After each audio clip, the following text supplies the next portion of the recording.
नुस्खे में इस्तेमाल होने वाली कुल 5 चीज़ें हैं। नंबर 1 धनिया, पुदीना, लीमू, अदरक और लहसुन। और ये 5 चीज़ों का इस्तेमाल है। इन 5 चीज़ों का हम जूस बनाएंगे। नंबर 1 और नंबर 2, इसमें आपने कुछ चीज़ों से परहेज करनी है।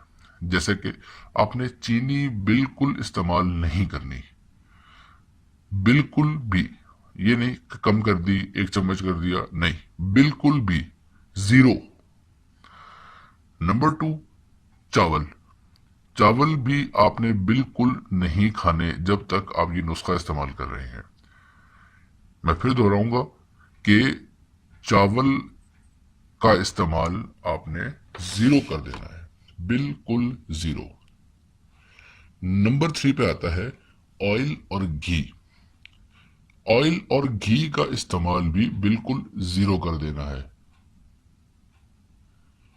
लेकिन आप ओलिव ऑयल का 3-4 चम्मच टेबल स्पून रोज इस्तेमाल कर सकते हैं। वो मैं आपको आगे चल के बताऊंगा कि वो 3-4 चम्मच का इस्तेमाल आप कैसे कर सकते हैं।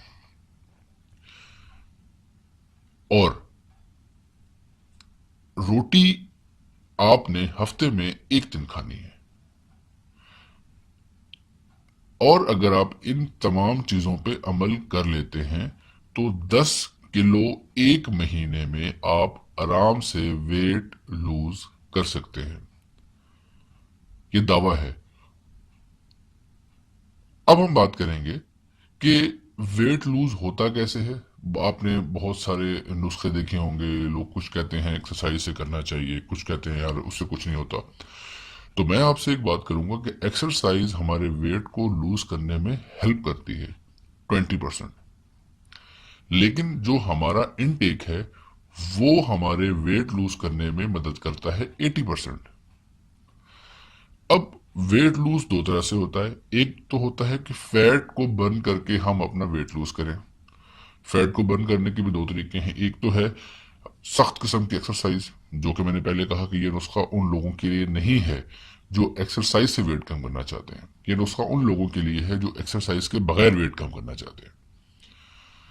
तो हमने फैट ही बर्न करने हैं। लेकिन एक तरीका और भी होता है जिससे हमारा वेट कम होता है, वो है प्रोटीन की इनटेक जीरो कर दें, या इस तरह की गजा खाएं जिसमें कार्ब्स हों। इस तरह हमारे आलू होते हैं या ऐसी चीजें हो गए जिसमें बहुत ज्यादा कार्ब्स पाया जाता है। अब होता यह है कि लोग फैट को बर्न करने के बजाय अपने मसल को तोड़ना शुरू कर देते हैं। ऐसी गजा खाते हैं जिससे फैट्स वहीं रहते हैं लेकिन मसल जो हैं वो टूटना शुरू हो जाते हैं। आपने बहुत से ऐसे लोग देखे होंगे कि जिनकी बॉडी स्लिम होती है लेकिन पेट निकला होता है। हम ये समझ नहीं पाते कि ये कैसा हो सकता है कि एक बंदे के बाजू पतले पतले हैं, सीना नहीं है, लेकिन पेट निकला हुआ है, टांगे भी नहीं है। तो ये वो लोग हैं, या तो ये लोग डाइटिंग करते हैं और रोटी छोड़ देते हैं। ग़िज़ा रोटी तो छोड़नी है आपने भी, लेकिन भूखा रहने शुरू कर देते हैं। एक बात जान लीजिए कि आपका मैदा अगर खाली रहेगा तो आपके मसल टूटना शुरू हो जाएंगे। और हमने मसल तोड़ के वेट लूज नहीं करना, हमने फैट बर्न करके अपना वेट लूज करना है। फैट बर्न करने के लिए सबसे इंपॉर्टेंट चीज ये है कि आपका मैदा भरा रहे। आपने पेट भर के खाना खाना है। अब क्या खाना है ये बताऊंगा आपको मैं। पहले हम बात करेंगे इस जूस के बारे में कि जूस बनेगा कैसे। 1 गड्डी धनिया, 1 गड्डी पुदीना, 3 इंच का टुकड़ा अदरक का, 8 लहसुन ये लेके, और 11-12 लीमू लेके। लीमू आपने छिलके समेत और बीज निकाल के इस्तेमाल करने हैं। अदरक आपने छिलके समेत इस्तेमाल करनी है। धनिए और पुदीने के सिर्फ पत्ते लेने हैं। इन सबको आपने एक जूसर में, ग्राइंडर में डाल देना है। थोड़ा सा पानी डालना है। उसके बाद जब ये ग्राइंड हो जाए तो छान के एक बोतल में निकाल लेना है। एक ही बारी में आपकी बोतल नहीं भरेगी। आपने वो जो उसका मिक्सचर बनाया होगा उसको छानने के बाद आप दोबारा उस गूदे को ग्राइंडर में डालेंगे, थोड़ा सा पानी और डालेंगे, फिर घुमाएंगे, उसका जो जूस बनेगा वो आप फिर बॉटल में निकाल लेंगे, जो गूदा बचेगा उसको फिर बॉटल में डाल देंगे, सॉरी उसमें ग्राइंडर में या जूसर में डाल देंगे।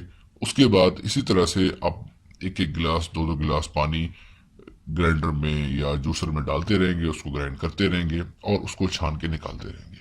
कितना निकालना है? इतना निकालना है कि आपकी एक बोतल यानी कि 6 गिलास, उस सारे मवाद में से 6 गिलास जूस निकल आए। उसको आपने एक बोतल में बंद करके फ्रिज में रख लेना है और जो गूदा बचेगा उसको आपने ज़ाया कर देना है। इस्तेमाल ऐसे करना है कि हर सुबह उठ के निहार मुंह 1 गिलास ओवन करके पी लें या किसी देचकी में उसको इतना गर्म कर लें कि वो पीने के काबिल हो, नीम गर्म कर लें और सुबह निहार मुंह उसको पी लें।